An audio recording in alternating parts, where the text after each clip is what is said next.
The late afternoon sun, a benevolent artist cast a warm, golden, almost sanctifying glow over Eagle's Landing estates, a sprawling, impeccably planned enclave of meticulously kept oversized homes and unnaturally verdant common areas.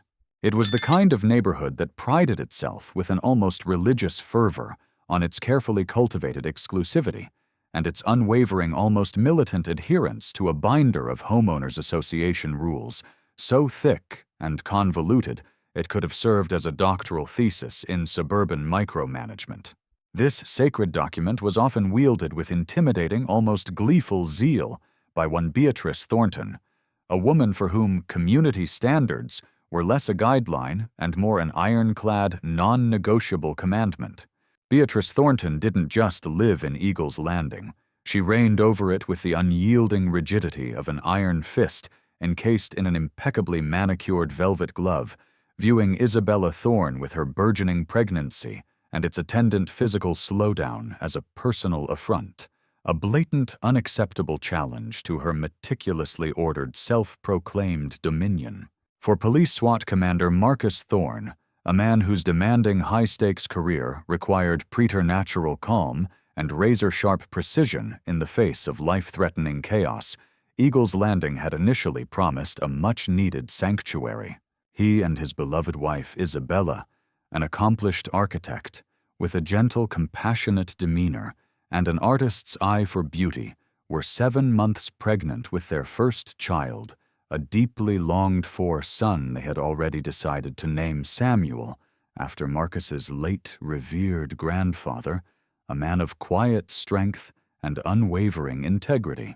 They had chosen this sprawling, seemingly tranquil community to start their family, seduced by its reputation for safety and its bucolic, if somewhat sterile, charm. Marcus found a profound, almost restorative solace in the quiet, predictable rhythm of their suburban life, a stark, welcome contrast to the adrenaline-fueled, high-stakes tactical operations he so often led, operations where a single miscalculation could have catastrophic consequences. Isabella, currently on maternity leave, was radiating the serene, almost ethereal joy of impending motherhood.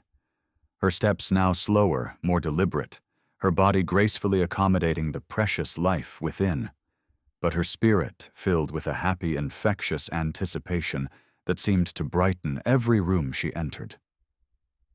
"Samuel is already a little dancer, Marcus." She'd laughed just that morning, her hand resting on her swollen belly, as she described the baby's energetic movements. "I think he's practicing his SWAT maneuvers in there." Marcus had smiled, his heart swelling with a love so fierce it almost frightened him. Beatrice Thornton, however, seemed congenitally immune to such infections of joy, her soul apparently inoculated against happiness, particularly the happiness of others. A woman in her late 60s with a helmet of steel-gray, impeccably coiffed hair that seemed as rigid and unyielding as her deeply entrenched opinions, Beatrice was officially merely the secretary of the HOA board.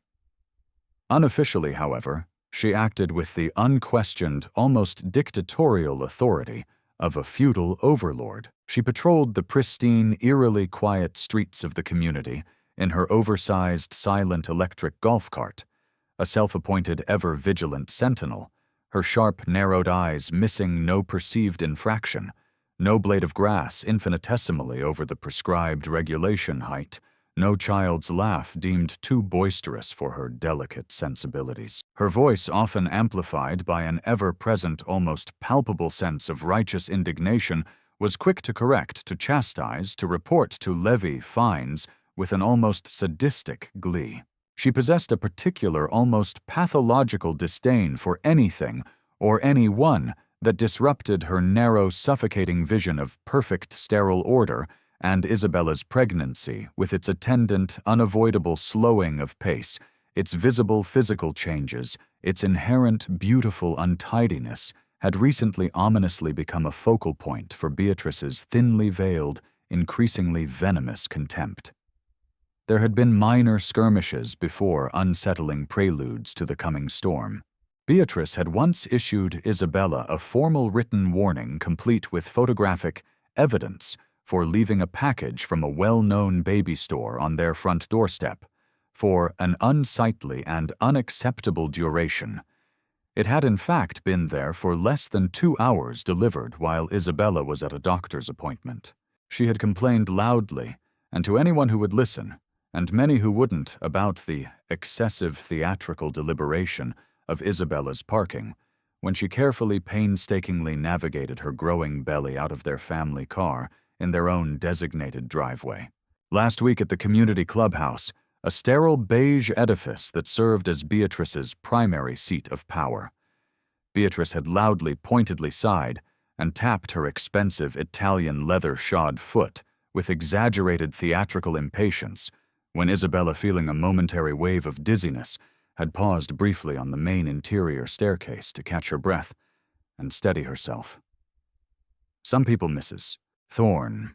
Beatrice had muttered her voice, a low, carrying hiss, clearly intended for Isabella and several other nearby residents to hear, "have actual important business to attend to, and simply don't have the luxury of such leisurely, self-indulgent assents." Isabella, choosing peace over pointless confrontation, had simply smiled faintly, a Herculean effort of will, and continued on her way, her hand resting protectively on her belly. Marcus, when Isabella had recounted the incident later, had felt a familiar surge of protective anger, but Isabella had calmed him, as she always did. "She's just a bitter, unhappy woman, Marcus. Not worth our energy. Samuel and I are fine." Today, Isabella was heading to the clubhouse again, a testament to her inherent grace and her commitment to their new community. The HOA, in a rare display of attempted bonhomie, was holding a small, informal meet and greet for new residents, and Isabella, ever gracious, ever kind, wanted to extend a warm, personal welcome to the newcomers, to make them feel at home, in a way Beatrice never could. Marcus was planning to join her shortly, as soon as he finished a critical, unavoidable conference call regarding an upcoming high-risk warrant service. She was carefully, slowly ascending the wide, polished concrete steps that led in a series of short flights from the lower parking lot to the clubhouse's imposing main entrance. There were about 10 steps in this particular flight, broad and shallow, with a sturdy wrought iron handrail she was gratefully necessarily using. She was taking her time, acutely mindful of her shifting center of gravity, her sometimes unpredictable balance, and above all, the precious, irreplaceable life she carried so lovingly within her. She wore a small, discreet medical monitoring device, a recent precaution insisted upon by her obstetrician due to a slightly elevated blood pressure, reading a device that, unbeknownst to her, was silently, diligently recording not just her vitals, but ambient sound as well. Behind her, Beatrice Thornton approached her footsteps, quick, sharp, and aggressive, on the unyielding concrete, like the angry pecking of a territorial bird. "Really, Mrs. Thorne?" Beatrice huffed, her voice laced with undisguised, venomous impatience, each word a tiny poisoned dart. "Must you take all blessed day? Some of us have actual important business to attend to, and simply don't have the luxury of such leisurely, self-absorbed assents. This isn't a promenade, you know." Isabella paused, her hand tightening on the cool metal of the handrail, turning slightly a polite but undeniably weary smile gracing her lips. "I'm so sorry, Beatrice, if I'm holding you up. I'm just being extra careful. Doctor's orders. I'll be out of your way in just a moment." "Careful, or just plain slow and inconsiderate?" Beatrice sneered, her usually pale face tightening with an ugly, visible annoyance, her eyes like chips of cold, gray flint. She was directly behind Isabella now, uncomfortably close, so close that Isabella could smell her cloying, overpowering, rose-scented perfume, a scent that always seemed to cling to Beatrice like a shroud. Some people, it seems, use their delicate condition as a perpetual excuse for everything, for inconveniencing everyone else, for disrupting the natural order of things. Her voice dripped with a contempt so profound it was almost a physical blow. Before Isabella could react, before she could even fully process the sheer, unadulterated venom in Beatrice's tone, before she could form a response or even attempt to move aside more quickly, Beatrice did the unthinkable, the unimaginable. With a sudden, violent, almost convulsive movement, she shoved Isabella hard, brutally, in the small of her back, just above her swollen belly. "Get out of my way, you lumbering cow!" Mois, she hissed her voice, a low, vicious snarl, the words themselves a separate assault. The shove was brutal, unexpected, and delivered with shocking force. Isabella cried out a sound of pure animalistic shock and terror, her hands flying out instinctively, grasping desperately for a handrail that was suddenly horrifyingly too far away. Her feet, already slightly unsteady, tangled beneath her. Her carefully maintained, precarious balance was gone in an instant. She pitched forward a horrifying, uncontrolled trajectory, tumbling headfirst down the unforgiving, unyielding concrete steps. Each sickening impact sent jolts of white-hot, searing agony through her body, her arms instinctively, futilely trying to cradle her precious belly, even as she fell, a desperate, maternal reflex. She landed in a crumpled, broken heap at the bottom, a searing, blinding pain shooting through her leg, her hip, her shoulder, and a wave of nauseating dizziness washing over her, threatening to pull her into unconsciousness. Her first terrified, coherent thought, amidst the blinding pain and rising panic, was for her baby. Samuel. Oh God, Samuel. At that exact horrific moment, Marcus's unmarked city-issued police SUV pulled quietly into the lower parking lot. He was just ending his critical conference call, a rare smile of anticipation on his usually stoic face, as he looked forward to seeing Isabella, to feeling Samuel kick to a few moments of peace before the inevitable storm of his next operational briefing. He saw Isabella at the top of the stairs, her beautiful silhouette framed against the afternoon sky. He saw Beatrice Thornton approach her aggressively from behind. He saw the brief, tense exchange, the way Beatrice leaned in her body language radiating hostility. And then, in a horrifying, surreal, slow-motion instant that would forever be burned, seared, branded into his memory, into his very soul, he saw Beatrice Thornton lunge her body, coiling, and then striking like a venomous snake and shove his beloved, pregnant wife. He saw Isabella, his Isabella, her face a mask of shock and terror, fall her body, tumbling like a discarded rag doll down those merciless concrete steps.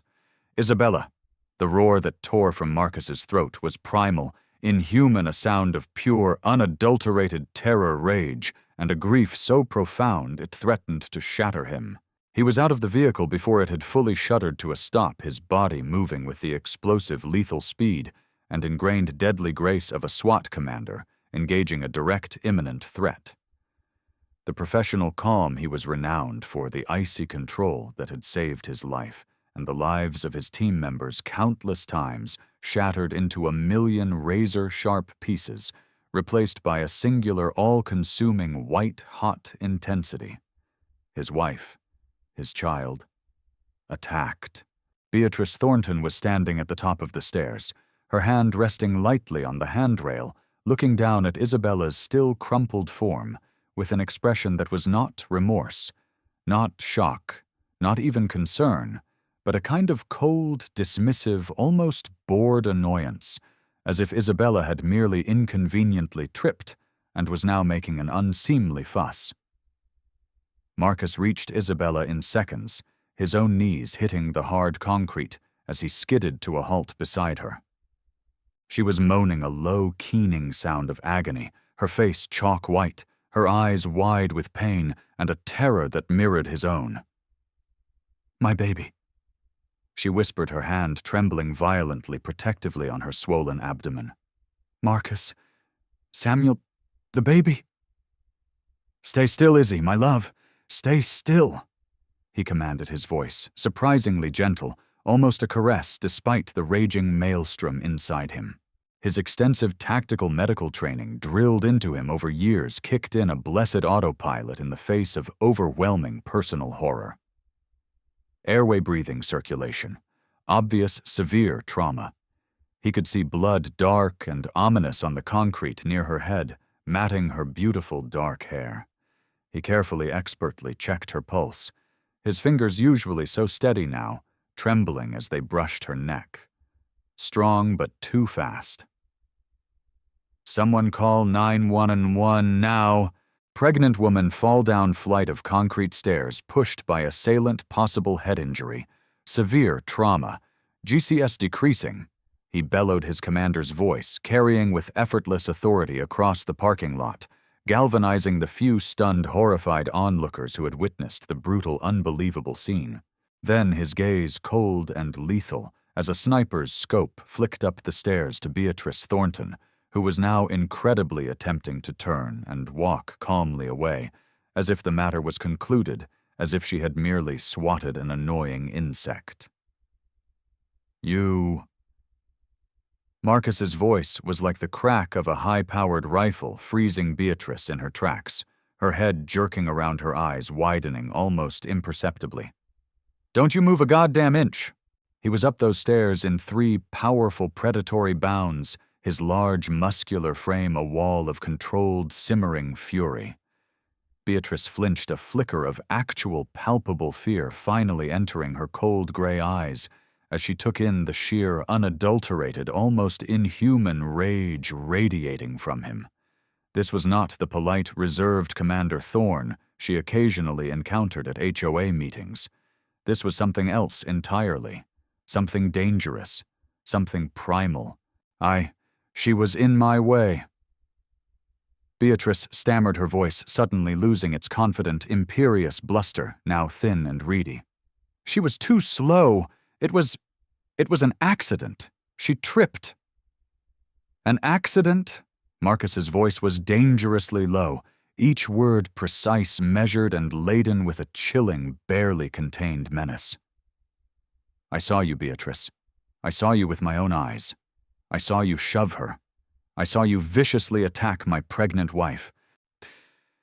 He was close enough now that she could feel the heat radiating from his body, smell the faint metallic scent of adrenaline. He wasn't touching her, not yet, but his presence, his sheer physical power, was utterly suffocatingly overwhelming.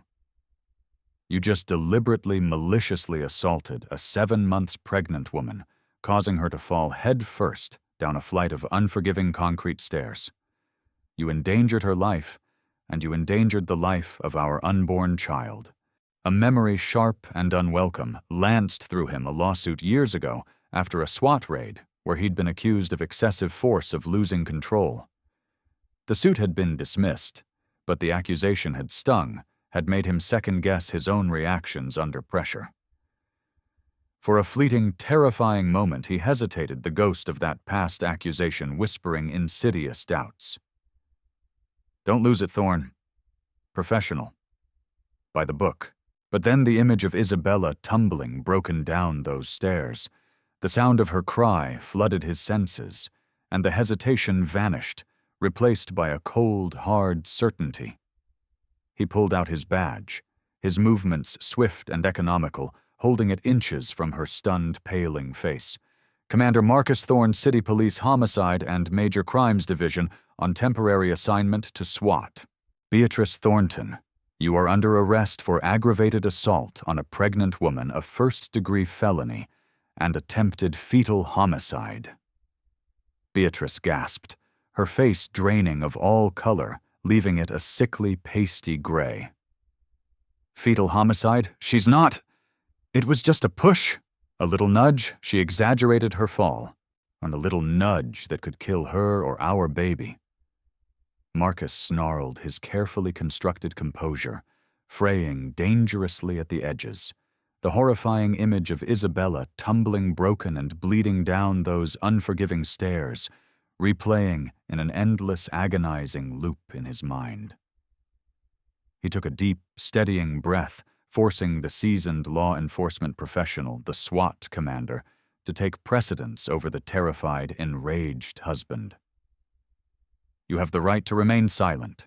Anything you say can and will be used against you in a court of law. You have the right to an attorney. If you cannot afford an attorney, one will be appointed for you by the court. Do you understand these rights as I have read them to you?"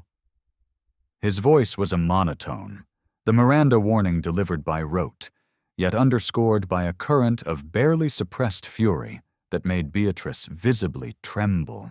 I want my lawyer." Beatrice whispered, her eyes darting around wildly as the first responding police sirens grew deafeningly louder. Several neighbors, drawn by Marcus's initial shouts and the unmistakable sickening sound of Isabella's fall, were emerging cautiously from their homes, their faces etched with horror and disbelief as they took in the shocking, almost surreal scene: Isabella, grievously injured, lying still and pale at the bottom of the stairs, surrounded now by concerned onlookers. The formidable Commander Marcus Thorne, usually so calm, so reserved, so impeccably professional, radiating an almost visible aura of protective fury and profound grief. And Beatrice Thornton, the neighborhood tyrant, the self-appointed queen of Eagle's Landing, looking utterly defeated, terrified, and pathetic. One neighbor, a kindly retired nurse named Mrs. Henderson, was already kneeling beside Isabella, attempting to offer comfort and assess her injuries. The paramedics, their ambulance screaming to a halt, arrived alongside the first patrol cars, their movements urgent and practiced. Marcus immediately forcefully directed them to Isabella, providing a quick, concise, and chillingly professional summary of her fall, her pregnancy, her current GCS. He watched his heart, a leaden, painful weight in his throat, as they carefully, expertly stabilized her, immobilizing her neck, checking her vitals, their faces grim as they assessed the extent of her injuries. The fear for Isabella, for their unborn son, Samuel, was a living, breathing thing inside him, clawing at his composure, threatening to consume him. He turned back to Beatrice as two uniformed officers, young, grim-faced, and clearly recognizing him, approached her. "She is to be considered extremely dangerous and a flight risk," Marcus told the officers, his voice hard, uncompromising. "She just committed a violent, unprovoked, and potentially lethal assault. Ensure she is secured properly and transported directly to central booking. I will provide my full statement as the arresting officer and primary eyewitness as soon as my wife is en route to the hospital, and I know she's stable." He saw a flicker of something in Beatrice's eyes. Calculation. A desperate attempt to formulate a new lie he wouldn't put it past her to try and bolt, or even feign a medical episode. "Don't let her out of your sight for a second," he added, his gaze locking with the senior officers. Beatrice, now sobbing theatrically, a grotesque parody of distress, was handcuffed, the metallic click of the restraints, a satisfyingly final sound. "It was an accident, I swear. I tripped. She pulled me," she wailed, her voice shrill and unconvincing as she was placed none too gently in the back of a patrol car. The invincible HOA enforcer, the woman who had terrorized their peaceful community with her petty tyrannies and her vindictive pronouncements, looked small, pathetic, and utterly broken, her reign of petty terror ending not with a whimper, but with the decisive, ignominious clang of a cruiser door. Marcus rode in the ambulance with Isabella, his large hand gently, reassuringly holding hers, his thumb stroking her cold, clammy skin, murmuring words of love, of hope, of reassurance. He didn't entirely feel himself. She was in and out of consciousness, her pain clearly evident despite the strong medication the paramedics administered. Her face was ashen, her breathing shallow. The journey to the regional trauma center, lights flashing, siren wailing, was the longest, most agonizing journey of his entire life. Every siren wail, every bump in the road, every concerned glance exchanged between the paramedics amplified his profound, suffocating terror. At the hospital, it was an agonizing, almost unbearable wait. Isabella was rushed immediately into emergency surgery for a complex compound fracture in her leg and to assess for potentially life-threatening internal injuries. A specialized high-risk neonatal team was on standby, their faces grave, monitoring the baby's increasingly distressed signals. Marcus paced the sterile, impersonal waiting room like a caged lion, his colleagues from the SWAT team and the police department arriving in a steady stream to offer silent, steadfast support, a testament to the deep bonds of brotherhood. He commanded, a brotherhood he now leaned on with a desperation he had never known before. Hours passed in a disorienting, nightmarish blur of fear-whispered prayers and the endless, maddening ticking of the institutional clock. Finally, what felt like an eternity later, a surgeon, his green scrubs stained his face, etched with fatigue, but also with a quiet compassion, emerged. "Commander Thorne." Marcus was on his feet instantly, his heart leaping into his throat. "My wife, my baby, are they?" "Isabella is stable for now, Commander," the surgeon said, his voice low, his expression cautiously, carefully optimistic. "The surgery on her leg was complex, but it went well. She has a severe concussion, and we're monitoring her very closely for any signs of internal bleeding or other complications. As for the baby, he's a fighter, a true little warrior just like his mom. We had to perform an emergency cesarean section. You have a son, Commander. He's premature, very small, and he's in the NICU, but he's breathing on his own, which is a very good sign. It will be a long, challenging road for both of them, a marathon, not a sprint, but right now, today, they are alive." Relief so potent, so overwhelming, it almost buckled his knees, washed over Marcus in a dizzying, life-affirming wave. Alive. They were alive. He had a son. Samuel was alive.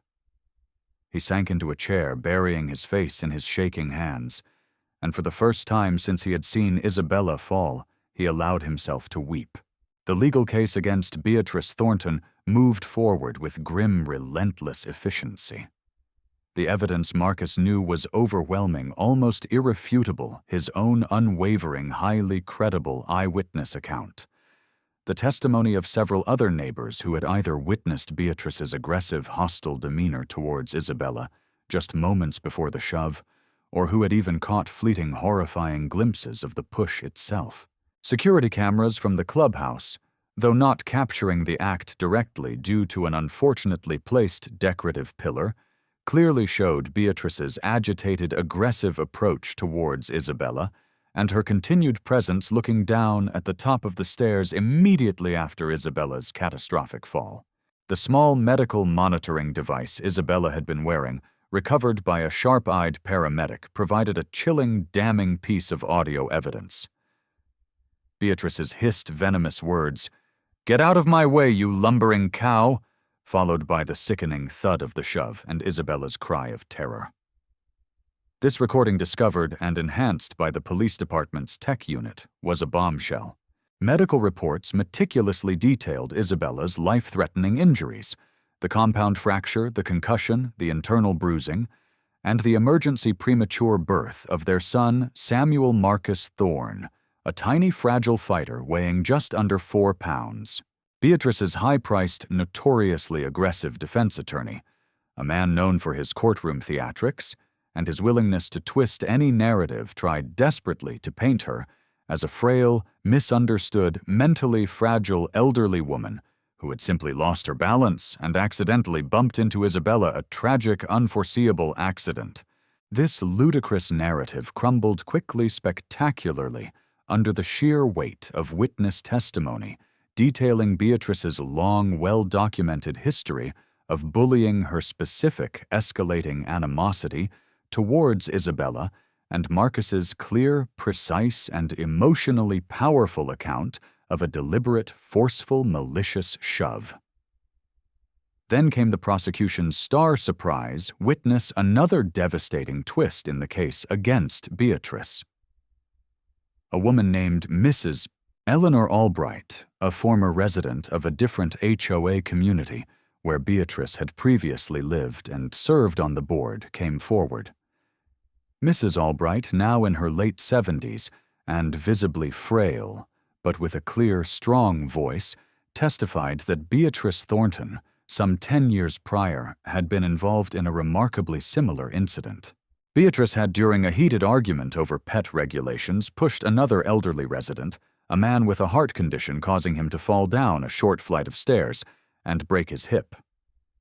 Beatrice had at that time managed to avoid criminal charges and even serious HOA censure by feigning a sudden, severe mental breakdown, producing questionable medical documentation from a compliant psychiatrist, and tearfully promising to seek intensive therapy. The previous incident had been hushed up, the victim eventually moving away, but Mrs. Albright, who had witnessed it, had never forgotten.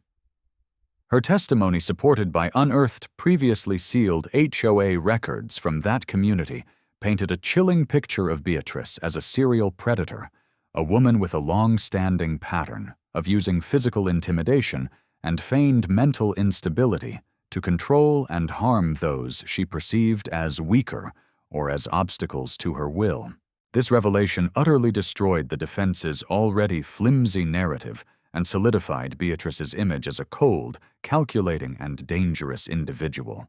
The charges against Beatrice were severe aggravated assault on a pregnant woman, resulting in serious bodily harm, assault with intent to cause miscarriage, or a similar state-specific charge for the profound harm inflicted upon the fetus, resulting in a life-threatening premature birth.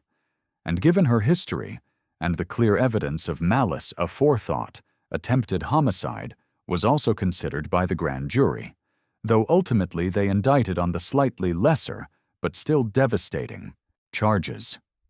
The trial was emotionally grueling, a daily ordeal for Marcus and Isabella, who attended every session in a wheelchair, her recovery slow, painful, and fraught with setbacks. But they were united, determined to see justice done not just for themselves, but for any future potential victims of Beatrice's tyranny. Marcus, in his immaculate dress uniform, his chest adorned with commendations for bravery and distinguished service, gave his testimony with a chilling, almost preternatural precision and clarity that left no doubt in the jury's mind about what he had witnessed about the deliberate, malicious nature of Beatrice's attack. Isabella, her voice sometimes soft and trembling, but her resolve unwavering, recounted her own experience, the fear, the pain, the terror for her unborn child. Her quiet dignity, her profound grief, and her unshakable love for her son resonated deeply with the jury. The jury, after deliberating for less than 3 hours, returned a guilty verdict on all major counts. A wave of quiet, exhausted relief washed through the courtroom, palpable even to the jaded court reporters. At the sentencing hearing, the judge, a woman renowned for her keen intellect, her compassionate understanding of victim trauma, and her stern, unyielding approach to violent offenders, looked directly at Beatrice Thornton, her voice filled with a cold, righteous fury. "Ms. Thornton," she began, her words resonating with quiet power in the hushed courtroom. "You abused your position of perceived authority and trust within your community not to serve, but to terrorize and ultimately to inflict grievous, life-altering harm upon a vulnerable pregnant woman, a woman who had shown you nothing but kindness and respect. Your actions were not just reckless, not just impulsive. They were malicious, cruel, calculated, and displayed an astonishing, almost sociopathic lack of basic human decency, empathy, or remorse. You nearly destroyed a family, Ms. Thornton. You nearly took 2 precious lives. The fact that you continue to show no genuine remorse, only a continued contemptible sense of entitlement and self-serving victimization, further underscores your profound, perhaps irreparable character failings. This court must send an unequivocal, resounding message that such violence, such arrogance, such a grotesque abuse of power, however petty its origins, will not, under any circumstances, be tolerated in a civilized society. Beatrice Thornton was sentenced to 25 years in state prison, the maximum allowable under the sentencing guidelines for her convicted offenses. The judge made it explicitly clear that given Beatrice's age and health, it was effectively a life sentence. Her considerable assets, including her meticulously maintained home in Eagles Landing Estates, were ordered seized by the court to cover Isabella's extensive ongoing medical bills. Samuel's protracted and costly neonatal care, and significant punitive damages awarded to the Thorne family for their pain suffering and the profound disruption to their lives. Eagles Landing Estates was forever irrevocably changed. The HOA was swiftly comprehensively restructured, its previous board members resigning in shame, its focus shifting slowly but surely from punitive arbitrary enforcement to genuine community-building inclusivity and mutual respect. Beatrice Thornton became a specter, a whispered cautionary tale, a chilling warning about the insidious poison of unchecked power, petty grudges, and the darkness that can fester behind even the most respectable, manicured suburban facade. Marcus and Isabella, with their tiny, resilient, miraculous son Samuel, began the slow, arduous, often painful process of healing both physically and emotionally. Samuel, after many long, terrifying weeks in the NICU battling infections and breathing difficulties, finally came home, a small, fragile miracle wrapped in a soft blue blanket. Isabella faced months, potentially years of intensive physical therapy for her shattered leg and the lingering effects of her concussion. Her fear of stairs, particularly concrete ones, became a new, unwelcome companion, a daily reminder of her trauma. But her spirit, her quiet strength, and her overwhelming love for her son and her husband remained unbroken, a testament to her resilience. Marcus, forever changed by the ordeal, found a new, profound depth of appreciation for the quiet, ordinary moments, for the incredible fragility and immeasurable preciousness of the family he had almost lost. His actions on that horrific sun-drenched afternoon had been those of a husband and father, first a primal protective instinct. But his training as a SWAT commander, his ingrained discipline, his unwavering commitment to the rule of law had ensured that justice, however delayed, however imperfect, was ultimately decisively served.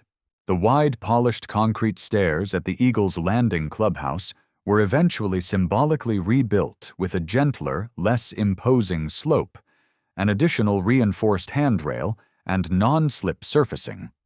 A small, silent, but significant testament to a day when a neighborhood's carefully constructed artificial facade had been brutally shattered by an act of senseless, almost unimaginable violence, and a family's enduring strength, their unbreakable love, had been forged anew in the terrifying, unforgiving crucible of fear loss and ultimately hope.